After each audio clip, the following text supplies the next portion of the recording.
जल्द ही पंजाब खालिस्तान बनने वाला है। कैसे बनने वाला है? भारत में आने के बाद भारत के ही एक हिस्से को उखाड़ फेंकने की बात करता है। एक पुरानी कहावत आपने सुनी होगी जो कही जाती है कि जिस थाली में आदमी खाता है और उसी थाली में छेद करता है। क्या ये कहावत अमृतपाल सिंह पर लागू होती है? कौन है ये अमृतपाल सिंह? इसका गुनाह क्या है और अमृतपाल सिंह ने अब तक क्या किया? नमस्कार, मेरा नाम है दुर्गेश मिश्रा। हाजिर हूं एक बार फिर से नए मुद्दे के साथ में। दरअसल आपने बीते सालों पहले एक पिक्चर देखी होगी जिसका नाम था गदर। हालांकि अब गदर 2 भी आने वाली है, लेकिन गदर पिक्चर में एक सीन था जिसमें सनी देओल जब पाकिस्तान जाता है तो पाकिस्तान में अमरीश पुरी अपनी बेटी से शादी करने के लिए यानी कि कराने के लिए उसको बोलता है कि तुमको पाकिस्तानी बनना पड़ेगा, इस्लाम कबूल करना पड़ेगा। तो क्या अमृतपाल सिंह कुछ दिनों के लिए विदेश में रहा तो क्या उसके बाद भारत आने के बाद में वो भारत के राज्य को इस्लामिक यानी कि खालिस्तानी बनाना चाहता है? पहला पॉइंट। दूसरा पॉइंट यह है कि क्या खालिस्तानी बनाने के पीछे सरकार का भी हाथ है? दूसरा पॉइंट। और तीसरा पॉइंट यह है कि क्या पंजाब पुलिस इतनी कमजोर हो गई कि जिसको पकड़ने के बाद में भी एक अमृतपाल सिंह अपराधी फरार हो गया। अच्छा, अमृतपाल सिंह का गुनाह क्या है ये पहले आप जान लीजिए, इसके बाद हम आगे की चर्चा करेंगे। अमृतपाल सिंह के खिलाफ अब तक 4 केस दर्ज हो चुके हैं, जिसमें अजनाला में वरिंदर सिंह को अगवा कर मारपीट करने का भी आरोप है। और दूसरा, अमृतसर में 15 फरवरी को प्रधानमंत्री, गृह मंत्री और सीएम के खिलाफ हेड स्पीच देने का भी आरोप। और तीसरा, मोगा में 19 फरवरी को प्रधानमंत्री और गृह मंत्री के खिलाफ हेड स्पीच का भी आरोप। और चौथा, अजनाला में हिंसा और थाने पर कब्जा करने के लिए पुलिस वालों से भी मारपीट और बदसलूकी की गई। इन 4 मामलों में भी केस दर्ज होने के बाद जब पंजाब पुलिस अमृतपाल सिंह के पीछे पड़ी तो वो ऐसे बंदरबाट बना रहा पुलिस का कि जैसे मानो कि मदारी का खेल बन गया हो। कैसे? अमृतपाल सिंह के पास में फंडिंग भी है, अमृतपाल सिंह के पास में वो लोग भी हैं जो पूरी तरीके से समर्थन में उतरे हैं अमृतपाल सिंह के खिलाफ में।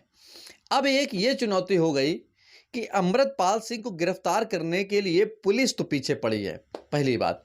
दूसरी बात, इसके पक्ष में कई मुकदमे और भी दर्ज किए गए और तीसरी बात, कई लोगों को गिरफ्तार भी किया गया।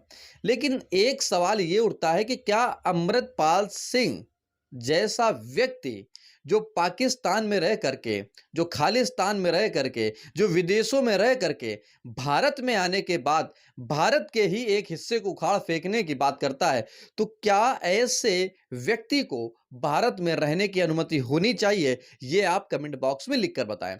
और दूसरी बात यह है कि जब से पंजाब में आपकी सरकार आई है तो आए दिन ऐसे वीडियो और ऐसी बातें निकलकर सामने आती हैं कि जल्द ही पंजाब खालिस्तान बनने वाला है। कैसे बनने वाला है? कि खालिस्तान के लोगों का जो विचारधारा है वो पंजाब को हटाकर खालिस्तान बनाना है। लेकिन इसके साथ में अमृतपाल जैसे नेता, अमृतपाल जैसे अपराधी, अमृतपाल जैसे एक दुष्कर्मी, अमृतपाल जैसा एक व्यक्ति जब सामने खड़ा होकर के ये हौसले बुलंद करता है नौजवानों के साथ में, तो सवाल सरकार से भी बनता है कि क्या सरकार उसको संरक्षण दे रही है? हालांकि ये बात तो सही है कि पुलिस पकड़ने की कोशिश कर रही है, पकड़ा गया, पुलिस की गिरफ्त से भाग गया, पुलिस ने अपनी सफाई दी, सरकार ने अपनी सफाई दी और इस सफाई के चक्कर में क्या पाकिस्तान पूरा साफ हो जाएगा? पहली बात। दूसरी बात यह है कि अब आप जान लीजिए कि अमृतपाल सिंह कौन है, इसने अब तक क्या किया है। वारिस पंजाब दे का प्रमुख अमृतपाल सिंह का जन्म गांव जल्लूपुर खेड़ा और जिला अमृतसर में साल 1993 में हुआ था। वह तरसेम सिंह का बेटा है। अमृतपाल 19 साल की उम्र में ही 2012 में काम करने के लिए पंजाब से दुबई गया था और वह यानी कि इस दौरान उसके सिर पर यानी कि वह 10 साल तक दुबई में रहा और इस दौरान इसके सिर पर न बाल थे और न ही चेहरे पर दाढ़ी थी। एक नौजवान युवक अगर 10 साल भारत छोड़कर विदेश में रहता है तो क्या विदेश में इस नीति का पालन किया गया कि आप भारत जाएंगे और भारत में जाने के बाद में आप जिस हिस्से में रहे हैं उसी को उखाड़ फेंकने की बात करेंगे? पहला सवाल। इस बात को लेकर गृह मंत्रालय, प्रधानमंत्री, सरकार क्या कर रही है वो जल्द जवाब देगी भारत सरकार। लेकिन दूसरी तरफ आज ही के दिन दिल्ली में मोदी हटाओ देश बचाओ के जब पोस्टर लगाए गए तो इसके बाद में आप पार्टी के प्रवक्ता, आप पार्टी के नेता संजय सिंह ने भी जो प्रतिक्रिया दी है उसको लेकर आप ये ट्वीट पढ़िए। इस ट्वीट में जो लिखा है वो ये साफ करता है कि विरोध संजय सिंह को है कि आखिरकार एफआईआर दर्ज की गई तो परेशानी आप पार्टी को होने लगी। अब आप सोचेंगे कि मैं दिल्ली से पंजाब और पंजाब से दिल्ली क्यों आया? दरअसल पंजाब में भी आपकी सरकार है और दिल्ली में भी आपकी सरकार है।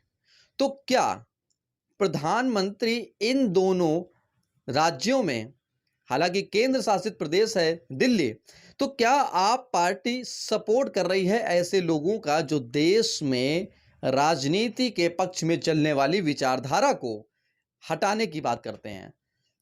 यानी कि एक तरफ पंजाब को, एक तरफ प्रधानमंत्री को हटाओ। तो क्या लगता है कि आप पार्टी सपोर्ट कर रही है? हालांकि इसका भी कोई सटीक जानकारी नहीं है, लेकिन जो कयास रहे हैं, जो तस्वीरें आ रही हैं, उससे ये बात तो तय हो गई कि आने वाले समय के लिए अभी से हो गई हैं कि पिछले कुछ सालों पहले जब देश आजाद हुआ था तो पाकिस्तान का बंटवारा किया गया। अब 2023 में पंजाब का बंटवारा होना सही है या गलत, ये भी आप कमेंट बॉक्स में लिखकर बताएं। इस वीडियो में इतना ही। अगर आपको वीडियो को समझ में आया हो तो लाइक, कमेंट, शेयर करें और कमेंट बॉक्स में आप अपनी बात को ज़रूर रखें, क्योंकि नए मुद्दे आपको किसी न किसी नई जानकारी के साथ साझा करने के लिए, चर्चा करने के लिए हमेशा आगे खड़ा है। अगर आपने चैनल नहीं सब्सक्राइब किया है तो चैनल को सब्सक्राइब करें, नए मुद्दे और छोटी सी बेल आइकन पर क्लिक करें और हमारे फेसबुक और ट्विटर और इंस्टाग्राम को भी फॉलो करें। नमस्कार।